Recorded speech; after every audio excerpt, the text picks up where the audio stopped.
From the moment you entered this world, a mask was waiting for you, invisible, silent, yet powerful. It wasn't handed to you with ceremony. It wasn't slipped on with warning. It simply appeared, stitched together from the voices around you, the rules whispered in your ear, the expectations etched into your every step.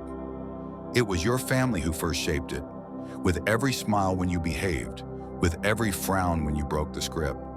It was your teachers who taught you when to raise your hand, when to stay silent, when to conform. It was your culture feeding you stories of who you should be, what you should want, what was acceptable to love, and what was forbidden. And so you wore the mask. At first it felt strange, but soon it became second nature. You smiled when you were sad. You nodded when you disagreed. You hid your anger, swallowed your tears, and pushed away your wildest dreams because the mask promised safety, and safety is what we all crave. But over time, something began to stir within you. A quiet, unshakable question. Who am I beneath this mask? That is the journey we are embarking on today. Not to decorate the mask, not to polish it, not to make it more comfortable, but to recognize it for what it is, tear it away, and set it ablaze in the fire of truth. Because until you burn the mask, you will never know the freedom of your true face. Chapter 1. The Great Masquerade. Life is a masquerade ball, and almost everyone is dancing. Look closely and you'll see it. The confident leader who secretly doubts every decision. The cheerful friend who hides an ocean of sadness. The strong partner who fears showing weakness. Masks upon masks, layered and painted, polished and perfected. We applaud them. We admire them. But rarely do we see the real person behind them. And here's the paradox. We too are part of this masquerade. We smile when we don't feel joy. We agree when we want to rebel. We say yes when our whole body screams no. The mask makes us fit in. The mask keeps us liked. The mask ensures we aren't too strange, too loud, too different. But like armor, it comes at a cost. Armor protects, but it also restricts. Imagine walking through life in a suit of iron. You're safe from blows, yes, but you can't dance, you can't breathe, you can't run free. The very thing keeping you from harm is also keeping you from life. And the longer you wear it, the heavier it becomes. What once was protection turns into a prison. This is the masquerade we've all been invited to. And it is the reason so many people feel empty even when their lives look perfect from the outside. They are applauded not for who they are, but for the mask they wear. Chapter 2. Understanding the mask. What exactly is this mask? Psychologists call it the persona. In Latin, the word meant mask, the kind actors wore in ancient theaters to signal their role. The mask told the audience who they were supposed to be. In life, you've built many personas. At work, you play the role of the competent professional. At home, perhaps the dutiful child or responsible partner. With friends, maybe the funny one, the strong one, or the one who always listens. Each persona is a mask. And the mask is not inherently evil. It has a purpose. It helps you navigate the world, adapt to situations, and avoid conflict. But problems arise when you forget it's a mask, when the role consumes the actor, when the performance becomes the prison. You see, the mask is never the full story. Beneath it lies your authentic self, messy, raw, passionate, unfiltered, the self that wants to cry loudly, laugh awkwardly, shout truth, and break molds. But the mask whispers, hide, they won't accept you. Don't risk it. And so, you silence yourself. Over time, you start to mistake the mask for your skin. You say, this is just who I am. But deep down, you know it isn't true. Deep down, you feel the friction of living a life that doesn't belong to you. The first step in burning the mask is recognizing that it exists. because once you name it, you begin to loosen its grip. Chapter 3, Forged in Childhood, Strengthened by Culture. No one is born with a mask. Watch a baby, pure, wild, unapologetic. A baby doesn't pretend. When it's hungry, it cries. When it's joyful, it laughs. When it's angry, it screams. Authenticity is our natural state. But as we grow, the mask begins to form. Parents say, "Good children, don't cry." Teachers say, "Sit still, don't be disruptive." Society says, "Boys don't cry, girls don't get angry, real men don't show weakness, real women don't say no." Each lesson is another stitch in the mask. Approval becomes the reward, disapproval becomes punishment, and slowly we learn, my true self is not safe. I must hide it. This is not done with cruelty. Most parents and teachers mean well. They believe they are preparing us for society. But what they are really teaching us is to trade authenticity for acceptance. Culture adds more layers.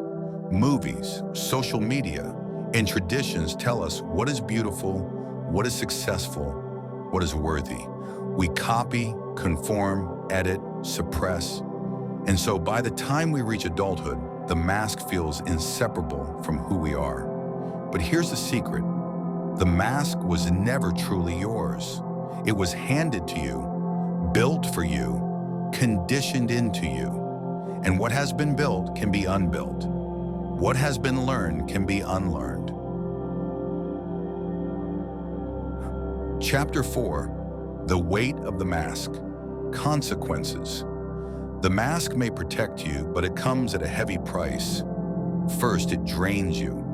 Pretending is exhausting. Smiling when you're sad. Acting confident when you're trembling. Nodding when you disagree. It's like carrying a heavy bag everywhere you go. Invisible to others, but crushing your spirit. Second, it disconnects you. Because when you relate to people through the mask, you're not truly connecting. They're not meeting you. They're meeting the character you've been forced to play. And no matter how many friends you have, you feel lonely because no one really knows the real you. Third, it kills joy. True joy can only come from authenticity, from living in alignment with who you are. When you're performing, even your victories feel hollow. You achieved them, yes, but it wasn't really you who did it. It was the mask. And finally, the mask suffocates your potential because your greatest gifts, your deepest creativity, your wildest ideas, they live beneath the mask. To unleash them, you must strip it away. Wearing the mask is survival, but it is not living. Chapter 5, Spotting the Mask in Your Life. So how do you know when you're wearing the mask? Notice when you shrink, when you silence yourself, when you laugh at a joke that offends you, when you say yes to avoid conflict, when you post online for approval instead of expression. Notice the moments of tension. When your body says one thing, but your mouth says another. That's the mask at work. Ask yourself, am I doing this to be liked?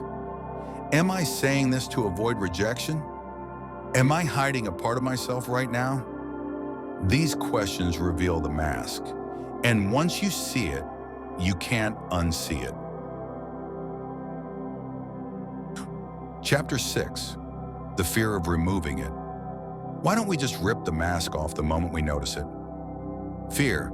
The mask has been with you for so long, it feels like safety. Removing it feels like death. Who will you be without it? Will people still love you? Will they leave? Will you fail? This fear is natural. The mask was built to protect you. Removing it feels like stepping into the open without armor. Vulnerable, exposed. But here's the truth. The fear is bigger than the reality. Yes, some people may reject the real you. Yes, some relationships may fall away.